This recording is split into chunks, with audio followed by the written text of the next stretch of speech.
Palaeolithic age. Welcome to SK education. मेरा नाम है सुमित केएसपी। दोस्तों आज किसी वीडियो में बात करेंगे दोस्तों पुरापाषाण काल युग की। इसमें हम समझेंगे दोस्तों किस तरीके से इस समय दोस्तों कौन कौन से प्रमुख औजार थे और किस तरीके से जो यहाँ पे जीवन यापन होता था। और दोस्तों हम ये भी समझेंगे कौन कौन से यहाँ पे क्षेत्र आते थे जहाँ पे औजार प्राप्त हुए। तो दोस्तों हम समझते हैं, शुरुआत करते हैं। दोस्तों इस समय क्या था ना, पुरापाषाण काल से पहले हिमयुग चल रहा था, जिसको दोस्तों भूवैज्ञानिक काल भी कहा जाता है। और इस युग के अंदर दोस्तों इसके बाद क्या होता है, सीधे आता है दोस्तों लगभग 20 लाख साल पहले दोस्तों ये समय चल रहा था। और फिर धीरे धीरे इस समय दोस्तों क्या होता है कि दोस्तों थोड़े थोड़ा ना दोस्तों जो औजार थे वो प्राप्त होते हैं मिलना। तो हम उसको समझने वाले हैं दोस्तों क्या था ना, जो पुरापाषाण युग के जो औजार थे इसके अंदर दोस्तों जो निम्न पुरापाषाण काल था, इसके अंदर जैसे हाथ की कुल्हाड़ी हो गई, तक्षणी हो गई, काटने वाले जो औजार हो गए, ये सभी इस समय पाए गए थे। और दोस्तों मध्य पाषाण पुरापाषाण काल के आसपास ही दोस्तों जो काटने के औजार थे वो यहाँ पे शुरुआत होने लगी थी। जैसे उद्योग का काम करते थे ना दोस्तों, तो इसलिए दोस्तों औजार बनाने शुरू हो गए थे। और उच्च पुरापाषाण काल में दोस्तों इसमें दोस्तों जैसे तक्षणी होगी, खुरचनी होगी, ये हंसिया होगी, ये सब दोस्तों बनाई जाती थी। तो दोस्तों इसमें जो सबसे पहले आती है दोस्तों हाथ की कुल्हाड़ी, ये भी हैंड एक्स थी दोस्तों, और ये क्लीवर और दोस्तों चॉपर और चॉपिंग टूल्स, ये सभी दोस्तों इस समय हुआ करते। तो दोस्तों और एक फ्लैग भी हुआ करता था दोस्तों परत। दोस्तों इसके अंदर क्या होता था ना दोस्तों, ये एक पत्थर होता था दोस्तों, जिसको जैसे कि दोस्तों क्या होता है ना, ये सकारात्मक समाघात होता था और नकारात्मक समाघात होता था। तो एक ब्लेड होता था दोस्तों, एक खुरचनी होती थी दोस्तों, ये भी ब्लेड की तरह होता था दोस्तों। जैसे देखा हो ना, जैसे छेनी की तरह होता नहीं, जैसे खुरचनी उसी की तरह ये डिजाइन हुआ करती थी पत्थर की। और तक्षणी भी हुआ करती थी दोस्तों, ये भी एक दोस्तों ब्लेड की तरह ही हुआ करती थी।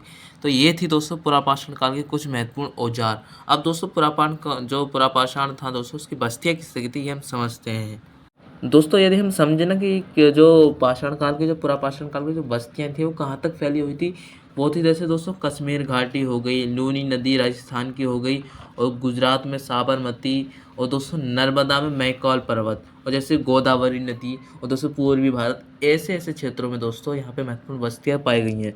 जब हम दोस्तों आप समझते हैं पहले कश्मीरी घाटी, जो कश्मीरी घाटी उसके अंदर कौन कौन से, जैसे यहाँ पे दोस्तों एक लिद्दर नदी है, उसमें दोस्तों पहलगाम के आसपास ही दोस्तों जैसे कुल्हाड़ी है उसका प्रमाण मिला है। और दोस्तों यदि हम आगे को समझे तो दोस्तों जो साल्ट पर्वत है, और जो दोस्तों जो पीर पंजाल पर्वत है, इसी के बीच दोस्तों यहाँ पर जो दोस्तों धीरे धीरे कहते हैं ना, जो सोहन नदी थी, यहाँ पे भी दोस्तों औजार पाए गए हैं। और इसी के अंदर दोस्तों कुछ क्षेत्र जैसे अड़ियाल, बलवाल, चौंटारा, ऐसी दोस्तों महत्वपूर्ण बस्तियाँ आती हैं दोस्तों, इसके अंदर पाए गए हैं औजार।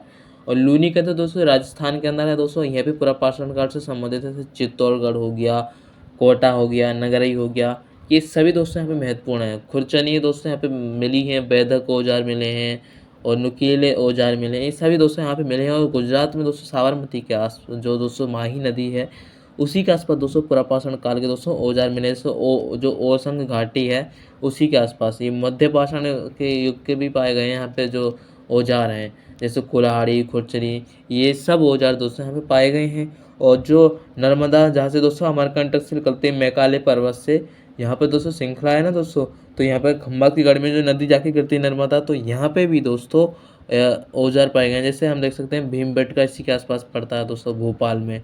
तो एसोलेशन का भी इसको कहा जाता है दोस्तों। इस समय दोस्तों क्या था ना दोस्तों, ये मध्य पाषाण युगीन संस्कृति का यहाँ से आगमन का पता चलता है। जो विंध्य पर्वत क्षेत्र था यहाँ पे, और जो ताप्ती और जो दोस्तों गोदावरी नदी है दोस्तों, यहीं के आसपास दोस्तों पुरापाषाण काल की बस्तियाँ भी मिलती हैं। और इसके अंदर दोस्तों एक आती जैसे इसमें क्या था ना दोस्तों, जो ताप्ती नदी है ना, ताप्ती नदी उसकी तलहटी में दोस्तों रेगुर मिट्टी पाई जाती थी। तो यहाँ से भी पता चलता है दोस्तों यहाँ पे दोस्तों कुछ औजार मिले हैं। और जैसे कि महाराष्ट्र में नवासा जिला हो गया, और इसी के पास दोस्तों चिरकी में दोस्तों हाथ की कुल्हाड़ी मिली है दोस्तों। यहाँ पे ऐसी दोस्तों शिकारपुर हो गया, ये सभी दोस्तों यहाँ पे वस्तुएं मिली है। और पूर्वी भारत में दोस्तों हम बात करें तो रोनो नदी के पास जो बिहार में पड़ती है, वहीं पे दोस्तों कुल्हाड़ियाँ प्राप्त हुई हैं। ये सभी दोस्तों सिंबल है इसके, मतलब महत्वपूर्ण ये आपको ध्यान रखना है कि यहाँ पे ये चीज़ें मिली हैं, जिससे आपको दोस्तों ऑप्शनल में भी दोस्तों आसानी होगी इसको याद करने के लिए। जब पूछा जाएगा पुरापाषाण और मध्यपाषाण, नवपाषाण और जो ताम्रयुगीन संस्कृति थी, और जो दोस्तों माइक्रोलिथ थी, ये सब पूछा जाएगा तो आप आसानी से उत्तर भी दे देंगे। तो इस समय दोस्तों इस तरीके से ये चल रही थी दोस्तों पुरापाषाण काल। और अब इसके बाद दोस्तों देखते हैं दोस्तों, जैसे बंगाल घाटी के अंदर भी दोस्तों इसके प्रमाण मिले हैं, उड़ीसा में दोस्तों। फिर दोस्तों मार्ग प्रवाह, घाट प्रवाह और कृष्णा, ये नदियों के आसपास दोस्तों पूरा पूरा दोस्तों बस्तियाँ पाई हैं प्रपाषाण काल की। तो यहाँ पे दोस्तों हम समझ सकते हैं किस तरह से दोस्तों प्रपाषाण काल चल रहा था। अब दोस्तों हम ये देखते हैं कि इनके जीवन यापन किस तरीके से बिताते थे, तो ये हम समझते हैं। जीवन यापन में दोस्तों जाहिर सी बात है कि यहाँ पे दोस्तों जैसे कि जैसे जिराफ हो गया, कस्तूरी मृग हो गया, और बकरी, भैंसा, गाय, सुअर, ये तो दोस्तों भारतीय थे। लेकिन दोस्तों कुछ विदेशी थे, जैसे ऊँट, घोड़े, ये उत्तरी अमेरिका से लाए जाते थे। और जो दोस्तों इसी के अंदर दोस्तों जैसे हाथी हो गया, दरियाई घोड़ा हो गया, ये दोस्तों अफ्रीका से आता था। तो दोस्तों इस तरीके से हम यहाँ से देखते हैं कि दोस्तों कि भारत का दोस्तों यहाँ पे जब पूरा पाषाण काल चल रहा था, तो इसके अफ्रीका के साथ दोस्तों